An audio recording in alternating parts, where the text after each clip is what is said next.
नमस्कार छात्रों। मैं चंदन कुमार। मेरे चैनल पर आपका स्वागत है। बीए पार्ट थर्ड के पाठ्यक्रम में हम लोग छायावाद पढ़ते हैं। छायावाद से लेकर अद्यतन इतिहास का जो विषय वस्तु है पढ़ना होता है हमें। तो आज हम छायावाद से शुरू कर रहे हैं।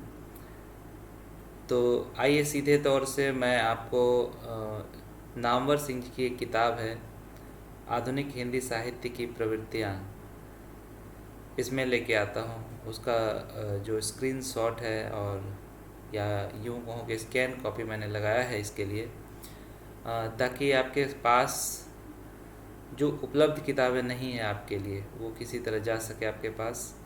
और इसी जो आलेख है, ये जो आलेख है, इस पर हम बात करेंगे। केवल ये परिचयात्मक आलेख होगा। बहुत आसान भाषा में समझने की कोशिश करेंगे कि छायावाद है क्या। हिंदी साहित्य में जो छायावाद है उसके बारे में नामवर सिंह क्या कहते हैं। नामवर सिंह की बातों के साथ हम समझने की कोशिश करेंगे उसको। उनकी जो शब्दावली है जो कि हमारे स्टूडेंट्स के लिए जो कठिन है, बच्चे जो अक्सर कहते हैं, उसको मैं समझाने की कोशिश करूँगा।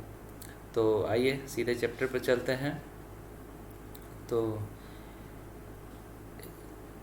हिंदी साहित्य का जो छायावाद है, जिसको छायावाद ये छायावाद एक युग का नाम है, इस बारे में कहते हैं, एक तरह से परिभाषा करते हुए नामवर सिंह कहते हैं, छायावाद विशेष रूप से हिंदी साहित्य के रोमांटिक उत्थान की वह काव्यधारा है जो लगभग ईस्वी सन 1918 से 36 उच्छ्वास से युगांत तक की प्रमुख युगवानी रही है।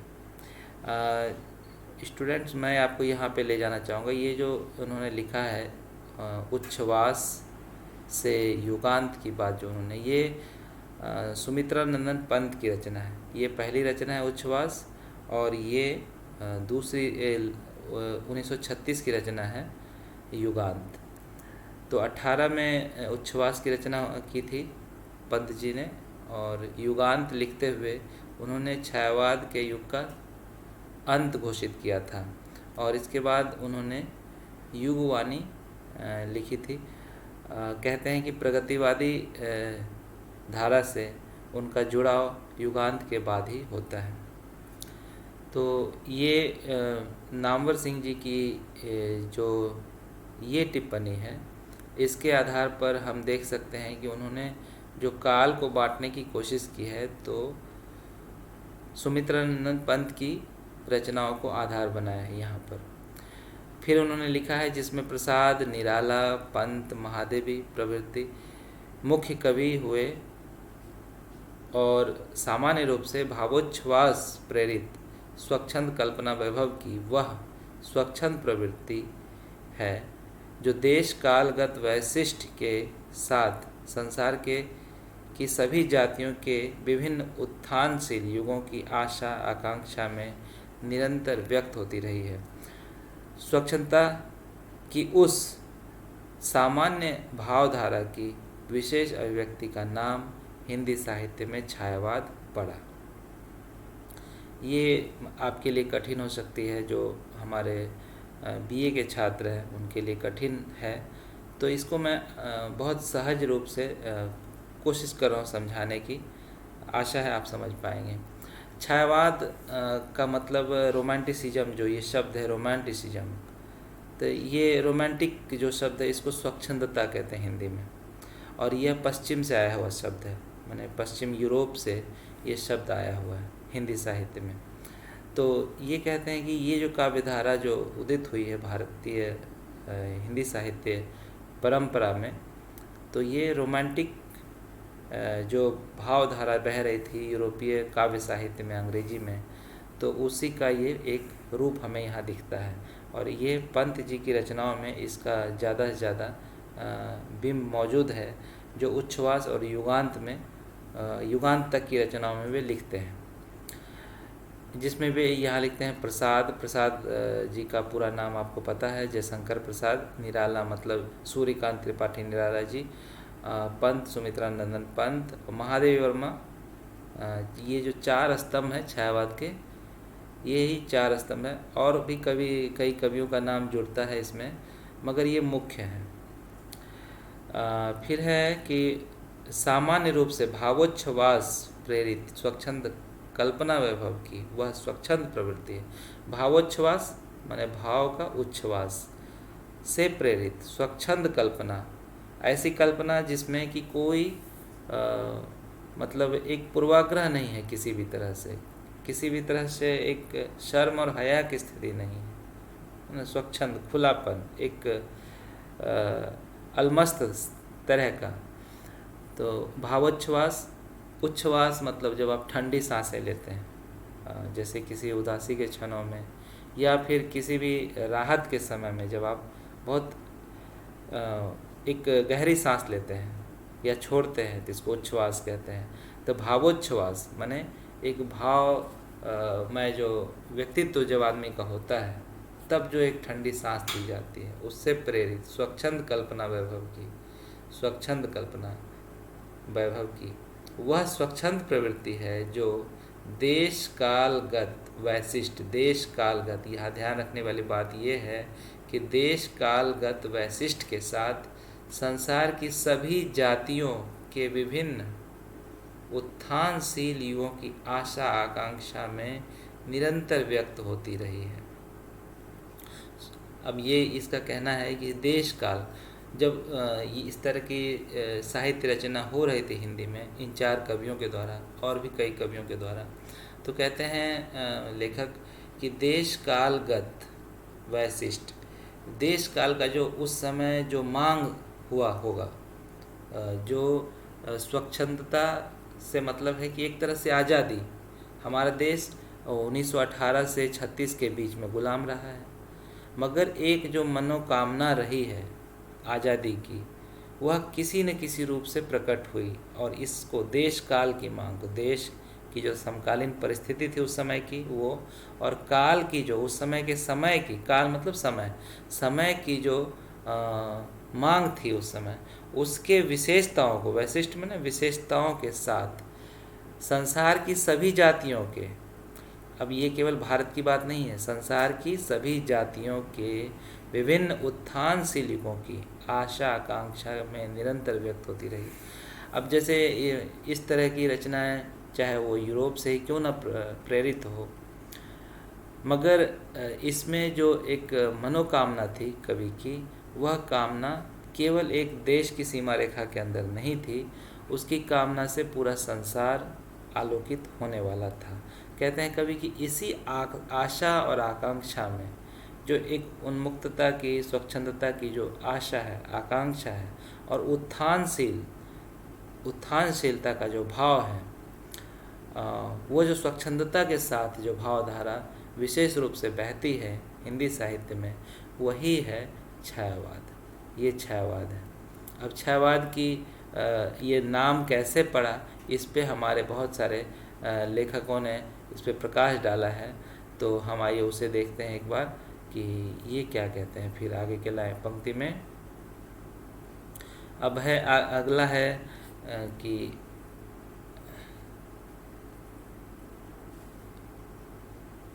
हाँ देखिए, तात्कालीन पत्रिकाओं से पता चलता है कि छायावाद संज्ञा का प्रचलन 1920 ईस्वी तक हो चुका था।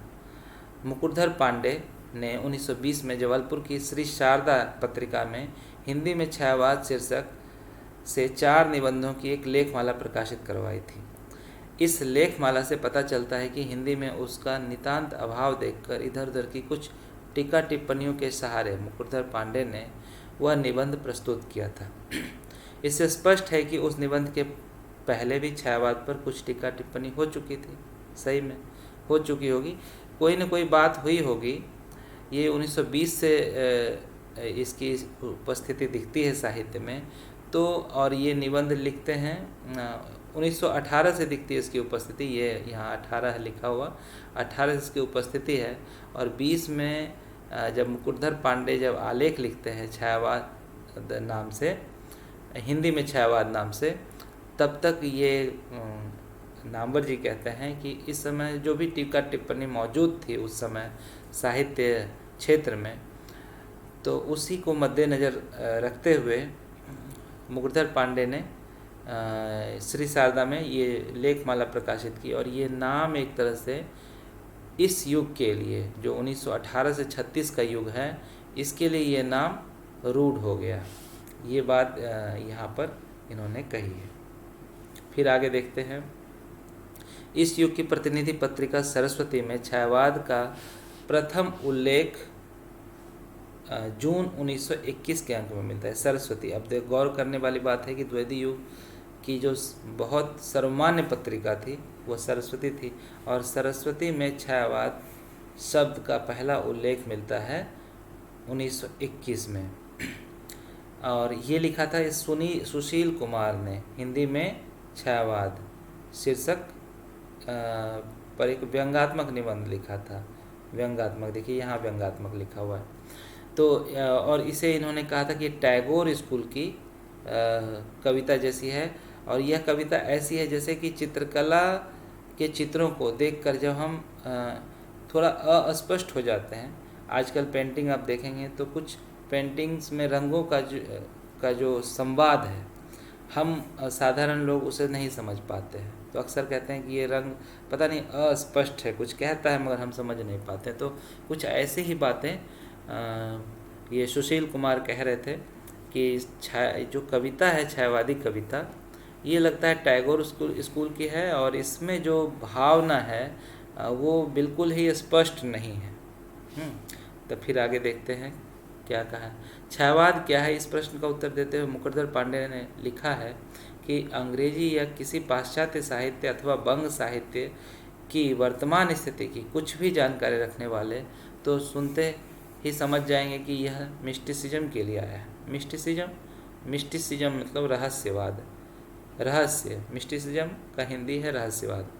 इसी प्रकार सुशील कुमार वाले निबंध में भी छायावादी कविता को कोरे कागज की भांति अस्पष्ट, अब कोरे कागज की भांति अस्पष्ट, निर्मल ब्रह्म की विशद छाया, वाणी की नीरवता, निस्तब्धता का उच्छ्वास एवं अनंत का विलास कहा गया है। कोरे कागज की भांति अस्पष्ट, अगर सादा कागज है और उस पर कुछ लिखा नहीं है तो वह एक तरह से ये इस बात के लिए तो स्पष्ट है कि उसमें कुछ लिखा जाना बाकी है, मगर फिर भी यहाँ अस्पष्टता की बात कही गई है। पता नहीं लेखक किस तरह से ये सोचकर लिखे हैं। एक निर्मल ब्रह्म की विशद छाया, निर्मल ब्रह्म, फिर इसे ब्रह्म की विशद छाया मानी गई। तो विशद छाया से तात्पर्य है कि राम कुमार वर्मा लिखते हैं छायावाद की परिभाषा में कि आत्मा की, परमात्मा की छाया जब आत्मा पे पड़ने लगती है और फिर जो अभिव्यक्ति होती है वो छायावाद है। कुछ इस तरह की ही बातें यहाँ पे है। वाणी की नीरवता, वाणी जो हमारे मुख से जो भाषा निकलती है उसको वाणी हम कहते हैं, और नीरवता मतलब मौन। वाणी की नीरवता, वाणी में भी एक प्रकार का मौन व्याप्त है। निस्तब्धता मतलब गतिहीनता का उच्छ्वास, एक मतलब एक जो गति ना करने की जो व्यवस्था है, और उससे जो उच्छ्वास यानी कि एक गहरी सांस, उच्छ्वास मतलब हम जब ठंडी सांस छोड़ते हैं, कुछ ऐसी चीज़ें। तो ये है दर्ज। और अभिनव अनंत का विलास, और फिर है क्या है कि अनंत किसी प्रेमी के प्रति जो भाव की जो व्याकुलता प्रकट की गई है, उससे लगता है कि अनंत का विलास कहा है। अब कुल मिला के इसमें बात हम करें कि छायावाद क्या है, तो हम अगर 5 अंक के सवाल का जवाब दें तो ये कही जा सकती है कि इतने परिचय से हम ये समझ जाएंगे कि छायावाद को शुरू में लोगों ने क्या समझा था और उससे किस किस तरह के मीनिंग्स निकाले थे। फिर आगे बढ़ते हैं। ये किताब का नाम है आधुनिक साहित्य की प्रवृत्तियाँ, नामवर सिंह जी की किताब है। आप इसे बाज़ार से ख़रीद के पढ़ सकते हैं, और जिनके पास अवेलेबल नहीं है मैं उनके लिए यहाँ उपलब्ध कराया हूँ इसे, तो आप ज़रूर इसको पढ़ने की कोशिश करें। जितनी किताबें पढ़ेंगे उतना आपका जो थॉट लेवल है मजबूत होगा। तो आइए फिर देखते हैं छायावाद के लिए फिर है छायावाद के लिए मिस्टिसिज्म शब्द के आते ही रहस्यवाद शब्द की बुनियाद पड़ गई और सुकवि किंकर छद्म नामधारी आचार्य महावीर प्रसाद द्विवेदी के आजकल के हिंदी कवि और कविता, ये एक उन्होंने आलेख लिखा था सरस्वती में 6 मई 1926।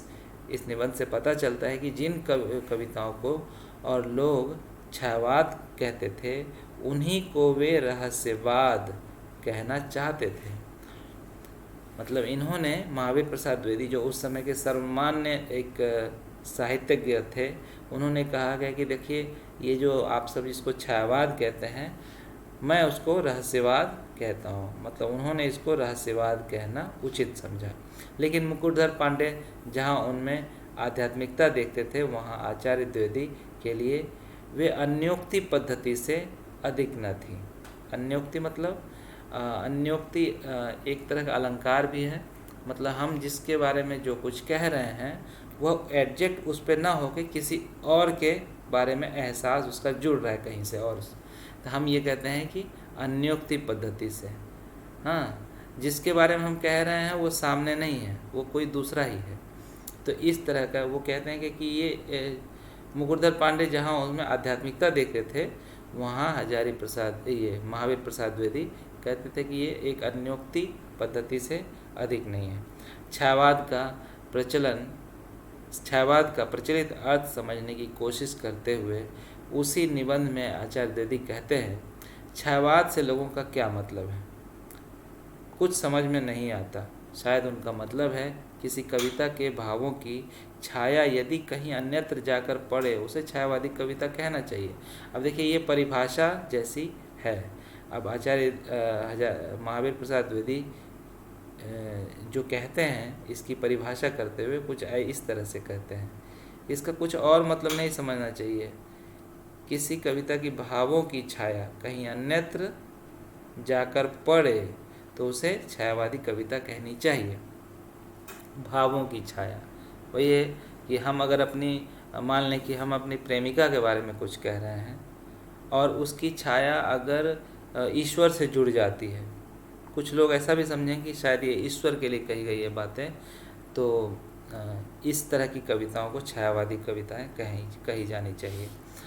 फिर आगे है, लिखते हैं, इस तरह पंत के पल्लव और प्रसाद के झरना आदि संग्रहों की कविताओं को 1926 ईस्वी तक अंग्रेजी में मिस्टिसिज्म और हिंदी में कभी छायावाद और कभी रहस्यवाद कहा जाता था। 1928 में प्रकाशित आचार्य रामचंद्र शुक्ल की काव्य में रहस्यवाद, अब ये काव्य में रहस्यवाद ये क्या है, काव्य में रहस्यवाद फिर एक आलेख ये पुस्तक से भी यही सिद्ध होता है कि आचार्य शुक्ल ने भी इस पर कुछ बातें कही है। साथ ही शुक्ल जी के विवेचन से यह भी मालूम होता है कि तात्विक दृष्टि से उन रचनाओं को रहस्यवाद कहा जाता था और रूप विधान की दृष्टि से छायावाद। तो इसमें तात्विक तत्व की दृष्टि से मतलब उसका जो मेटलिक तत्व है, मतलब एक जो उसका जो वस्तु पक्ष है उसको देखकर इसको रहस्यवाद कहते थे शुक्ल जी, और रूप विधान की दृष्टि से उसको छायावाद कहते हैं। रूप विधान मतलब जो वर्णन करने की जो कला है छायावादी कवियों में, इसको लेकर वो उसको छायावाद कहते हैं। आगे चलकर जब महादेवी वर्मा की प्रियतम संबोधित बहुत सी कविताएं प्रकाश में आ गई तो लोगों ने रहस्यवाद और मिस्टिसिज्म शब्द को केवल इसी प्रकार की कविताओं के लिए सीमित कर दिया। धीरे धीरे छायावाद से इसे अलगा कर रहस्यवाद नाम की एक स्वतंत्र काव्यधारा मान ली गई। जब महादेवी वर्मा को हम कहते हैं, एक दूसरा उपनाम उनको दिया जाता है आधुनिक मीरा। उन्होंने बहुत सारी रचनाओं में एक अज्ञात प्रेमी को संबोधित करके रचनाएं लिखी है। तो जब ये रचनाएं लिखी है तो इसको लोगों ने इसकी अधिकता को देखते हुए कहा कि नहीं भाई, छायावाद एक अलग चीज़ है और रहस्यवाद एक अलग चीज़ है, और बाकी 3 कवियों की रचनाओं को अलग कर दिया और रहस्यवाद के खेमे में केवल महादेवी वर्मा की रचनाओं को डाला उन्होंने। फिर आगे लेके चलते हैं इसको। आगे चलकर जब महादेवी वर्मा की प्रियतम संबोधित कविता बहुत सी कविता प्रकाश में आ गई, तो लोगों ने रहस्यवाद और मिस्टिसिज्म शब्द को केवल इसी प्रकार की कविताओं के लिए सीमित कर दिया। धीरे धीरे छायावाद से इसे अलगा कर रहस्यवाद नाम की एक अलग स्वतंत्र काव्यधारा मान ली, जिसका विकास वेद उपनिषद से प्रारंभ होकर कबीर, मीरा आदि से होता हुआ हिंदी में महादेव वर्मा तक पहुंचता है। फलतः छायावाद केवल आधुनिक काव्य प्रवृत्ति रह गई और रहस्यवाद सनातन और चिरंतन। तो ये है रहस्यवाद से कैसे छायावाद को अलग किया गया, यहाँ हमने पढ़ा इसको।